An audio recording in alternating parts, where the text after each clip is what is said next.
Here's something I've watched happen 100 times.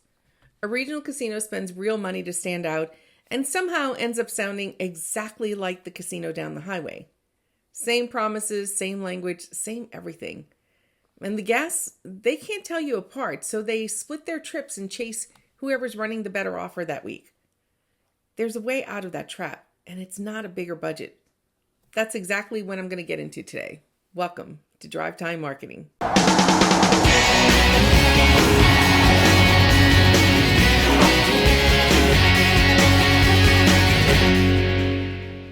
Hi there, and welcome back to Drive Time Marketing, the show where we help casino marketers turn strategy into action and insights into impact. I'm Julia Carcamo. Today, it's just me and a subject I could talk about all day. Why brand differentiation is the thing that actually protects your business, and why sameness might be the most expensive strategy in gaming. If you've ever felt like your property is working hard and still blending in, ride with me on this one. Let's start with the uncomfortable part. Go read the websites of 5 regional casinos in any market. I'll wait. How was that? Great gaming, exciting entertainment, exceptional service, outstanding promotions. Every one of them says those exact things, which means not one of them is actually saying anything. And the cost of sameness? When your brand sounds interchangeable, guests treat you as interchangeable. The only lever you've got left to move them is reinvestment. So you start buying visits instead of earning them. And that is a race the property with the bigger budget wins every single time. It isn't that guests dislike a sameness casino. It's that they feel nothing at all. Indifference is the most expensive place a brand can sit, because an indifferent guest doesn't complain and doesn't confront you. They don't give you the chance to fix it. They just quietly start going somewhere else, and you never even find out why. Here's an exercise I want you to actually do. Take everything your property offers and sort it into 2 piles. Pile 1 is everything a competitor could copy. Your slot floor, your restaurant, your hotel package, your promotion calendar, your app, amenities, prices. Be honest, your slot vendor is selling those same cabinets to the casino across the river next quarter. Pile 2 is everything they can't copy. The trust you've earned, the way your people treat guests, how well you know your own community, the feeling a regular gets walking through your doors. Pile 1 is table stakes. Pile 2 is your brand. And most marketing budgets pour straight into the wrong pile. So let's talk about pile number 2, starting with trust. Think about In-N-Out. The menu barely changes, and that's the point. You know exactly what you're getting before you walk in. It's made the same way every time. And people drive past a dozen other options to get it. That's a brand keeping a promise for decades. A casino earns trust the same way. One kept promise at a time. Now, service. Here's something I tell my clients all the time. A lot of what we call service isn't even in your team's hands. When the kiosk is down, when the players club line is 10 deep, when the kitchen is slammed and the system is crawling, your staff is managing a mess they didn't make and can't fix on the spot. So stop grading them on it. But hospitality is a different animal. How you treat people, the warmth, the courtesy, whether a guest walks out feeling welcomed or feeling processed, that is 100% within your control. Every shift, every interaction. Chick-fil-A built an empire on it. The food's fine, but you remember my pleasure and the feeling that somebody was glad you came. None of that costs money. All of it is a decision. And even now, with everybody racing to automate, PricewaterhouseCoopers found that 86% of customers still say human interaction is essential to how they feel about a brand.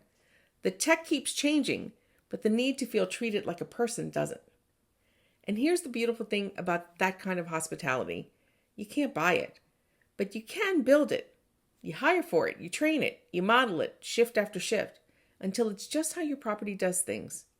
That is the part a competitor can never put on a purchase order. Heck, my friend Jim is turning the medical industry into hospitality at Ignite Resorts. You should check them out. Now, if you're the one who has to sell this to a GM, this next part is going to be your ammunition. There's a Harvard Business Review study that mapped how customers actually bond with a brand, and it's a ladder. People start unconnected, then they get satisfied. Then, and this is the rung everyone skips, they start to see the brand as different. And only then do they become fully emotionally connected. Think about that in order again. Perceiving that you're different is the step that unlocks the connection. And here's the number that ends the argument. Fully connected customers are 52% more valuable than the ones who are merely satisfied. The firm behind that research later put their lifetime value at more than triple. So the next time leadership says, our guests are satisfied, you can gently point out that satisfied is the floor. Satisfied guests still split their trips and still leave you for $10 in free play. Connected guests don't. And sit with what that means for where you spend your energy. If your guests are stuck at satisfied, throwing more offers at them doesn't move them up that ladder. Being different enough to notice does. That's the rung you're missing, and no reinvestment budget will buy it for you. Which brings me to the one that matters the most, and the one your better funded competitors can never outspend: belonging. You're not going to out-glamour a destination resort. Good news is that you were never supposed to. Your advantage was never scaled. It's that your guests live a couple of hours away, sometimes just minutes.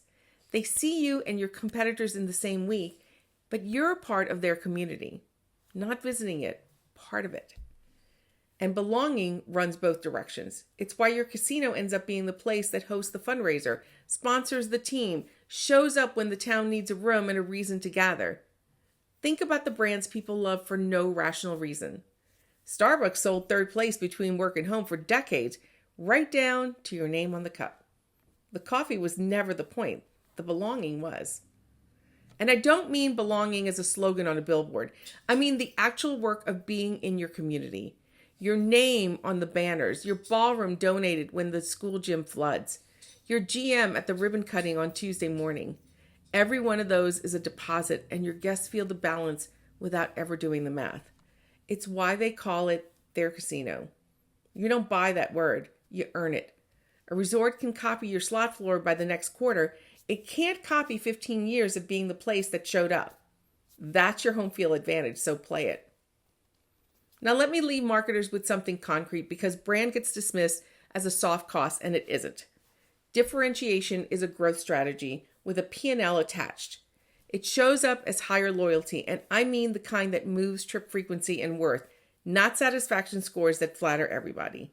It earns visits from preference instead of buying them, which means more trips at a lower reinvestment cost. Every point of margin you're not spending to drag people back is a point your brand is protecting. And it holds up when the economy tightens, because brands people feel something for are the last ones they cut. So if you want to know whether your differentiation is working, don't count impressions. Watch whether your best guests are visiting more often, spending more per trip, and costing you less to keep. That's your scoreboard. So what do you do with all of this when you're at your desk? 3 things, and not one of them costs you money. First, run the copy test on your own property this week. 2 columns. What can a competitor copy and what they can't? If that second column comes up thin, you just found your problem and your plan. Second, read your own marketing out loud. Your website, your last email, your radio spot. If you could drop a competitor's logo or name on it and it would still make perfect sense, your words are doing nothing for you. Rewrite it until it could only be you. Third, pick one thing in that can't be copied column and put real weight behind it this quarter. Not 10 things, 1. Because differentiation isn't a campaign you launch, it's a decision you keep making. Here's what I want you to sit with. If a competitor copied everything on your website tomorrow, your promotions, your floor, your amenities, all of it, what would still make a guest choose you? If you can answer that fast, that's your brand. And your job is to protect it. If you can't answer it, well, that's the work. If you want a full breakdown, the copy test, the research, and the business case you can take to your GM, I wrote all of it up in a blog post over at jcarcamoassociates.com. I'll include a link in the show notes. And if you read it and realize the problem might be bigger than your messaging, that's exactly the conversation my brand diagnostic and strategy kickstart call is built for. And to everyone listening, thank you for riding along. If this made you think differently about your brand, share it with someone in your team who needs to hear it. Thanks for joining me on this week's edition.